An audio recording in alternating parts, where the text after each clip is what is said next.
Kami yang berkumpul pada hari ini menolak perhimpunan bersih yang berlaku di Kuala Lumpur yang menyebabkan keadaan huru-hara.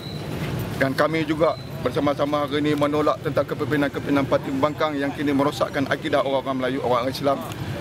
Juga kami menolak kepimpinan yang ada yang sekarang ini termasuk Anwar Ibrahim, Nik Aziz dan juga Ambiga yang terang dan jelas menentang Islam dan menyokong mereka ini menyokong LGBT yang boleh menyebabkan akidah orang Islam terpesong daripada landas yang sebenar.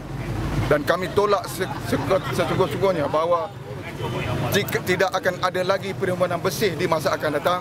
Dan kita minta pihak berkuasa mengambil tindakan tegas kepada mereka ini supaya tidak membenarkan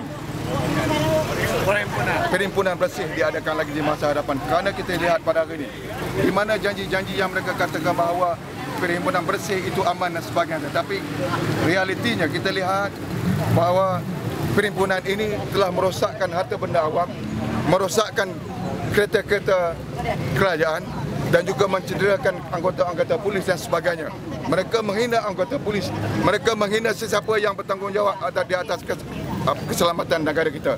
Inikah dia parti pembangkang yang melaung-laungkan selama hari ini untuk memerintah negara?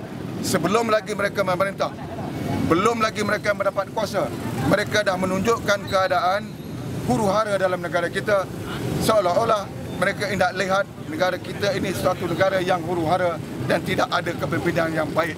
Dan hari ini kita lihat kerajaan telah buat berbagai-bagai keadaan.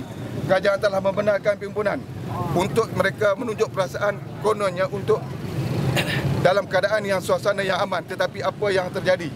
Walaupun kita dah bantah, di mana-mana kita lihat ada sahaja laporan-laporan polis yang kita buat, namun mereka ini tetap degil, tetap mengadakan perhimpunan bersih dan tetap tidak menjalankan arahan-arahan yang telah diberikan oleh pihak kuasa kepada mereka, di mana seharusnya mereka ini menunjuk perasaan. Hidup! Hidup! Malaysia! Satu! Malaysia! Satu! Malaysia! Mampus! Anwar! Tolong! Tolong! Tolong!